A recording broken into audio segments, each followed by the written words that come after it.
They thought they had the perfect shot. It was March 22nd, 2025, high above the Red Sea, one of those mornings where the horizon looks razor-sharp, the sky is clean, and the air seems so still it could shatter.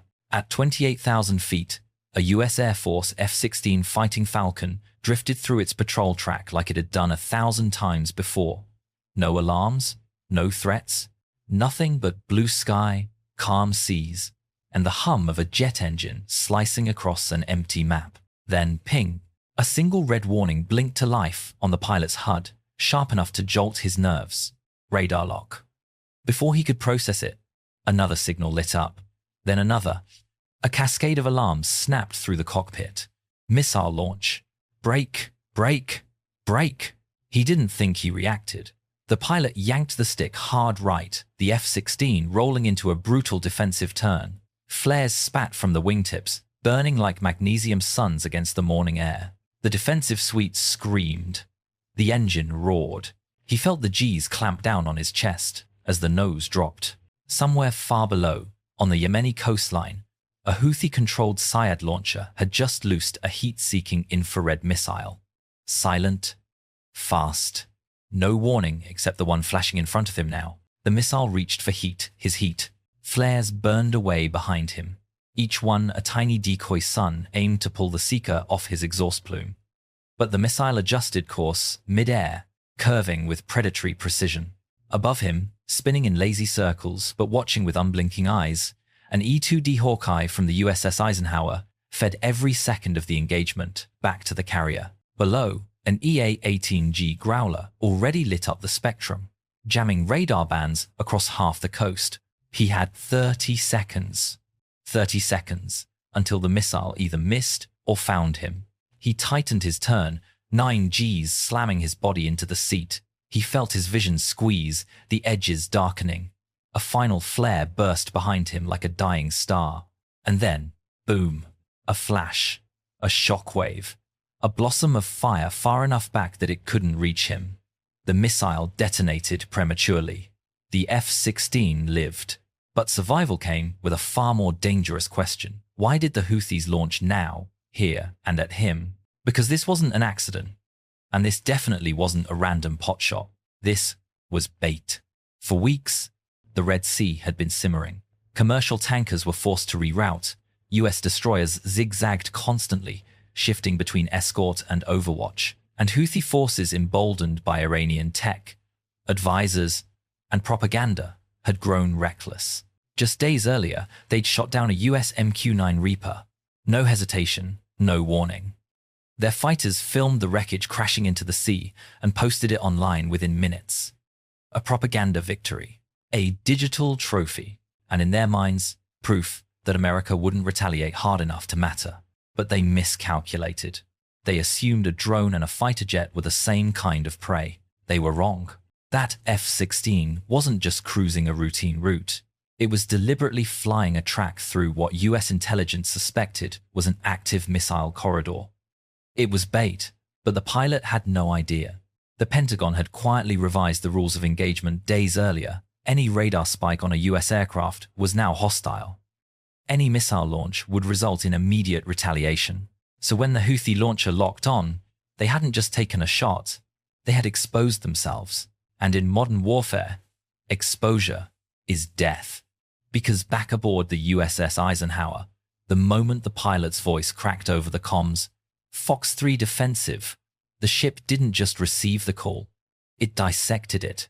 Telemetry, missile trajectory, radar origin, infrared trail, all converted into coordinates. The retaliation clock had already started. The pilot leveled off. He was still breathing hard, blood pumping from the G-forces, when his radar warning receiver screamed again. Another lock, different angle, then another, and another. Multiple emitters. Viper 3 defensive multiple locks repeat. Multiple launch points. This wasn't a one-off. This was a layered trap. SA-6 class radars, Cold War Soviet systems, heavily modified by Iran, rebranded as Syad variants, came online simultaneously. They weren't subtle, they weren't fast, but they were deadly when queued together. Below him, The Growler from VAQ-140 opened up with full-spectrum jamming, pouring electromagnetic chaos into the Red Sea airspace. The F-16 dove hard, engines howling, the desert wind clawing at his canopy. Flares burst behind him in a cascade of white-hot streaks. One missile streaked past him so close, he felt the shockwave tremble through the aircraft's skin. But that was it. That was their last shot, because something else was watching. At nearly 60,000 feet, a Navy MQ-4C Triton had been orbiting silently in ISR loops. Not armed, not flashy, just eyes. Pure, perfect, cold surveillance. And those eyes saw the exact coordinates of every radar pulse, heat plume, and launch signature below. The Houthis didn't know it yet, but they had already lost. When the pilot finally climbed back into a holding pattern above the Red Sea, another jet pulled up on his wing. Then another. The comms crackled. Engagement confirmed. Target data locked. Hold position. Birds en route. Translation: the strike package was already airborne, but the Navy wasn't waiting for aircraft alone. 100 miles offshore, in the steel belly of an Arleigh Burke-class destroyer, VLS hatches cracked open. Vertical launch cells. Tomahawks. Within minutes, 4 missiles launched silent white arcs, vanishing into the night. No roar, no spectacle, just long-range precision death. Target Alpha missile launcher. Target Bravo mobile radar truck. Target Charlie command and control hut. Target Delta ammo storage depot. And overhead, the Truman's flight deck came alive. Steam roared across catapults. Red shirts armed JDAMs and HARM missiles. Yellow shirts guided Super Hornets into position. Engines thundered. The deck shook. An E-2D Hawkeye lifted off first, its spinning radar dome cutting circles through the dawn. Next came 2 EA-18G Growlers, the blackout machines, the spectrum killers ready to blind every radar along the coast. Then the Hammer's 4 Super Hornets, loaded heavy with JDAMs and HARMs. They didn't climb gently, they shot into the sky. And the Triton watched everything. By 2:12 a.m., the first Tomahawk hit. A white bloom erupted on the coastline missile site, Alpha gone. Secondary explosions erupted seconds later, confirming more missiles hidden under the sand. Target Bravo detonated next, its radar truck shredded. Target Charlie collapsed under a pair of JDAMs. Target Delta went up like a chain of fireworks, flames lighting the clouds from below. While the ground burned, the Growlers jammed every Houthi frequency. Early warning radars went blind. Comms collapsed into static. Their operators saw ghost signals, phantom fleets, and nothing real. And then it was done. No US losses, no alarms, no follow-up shots. Just smoke, silence, and stunned confusion across the Yemeni coast.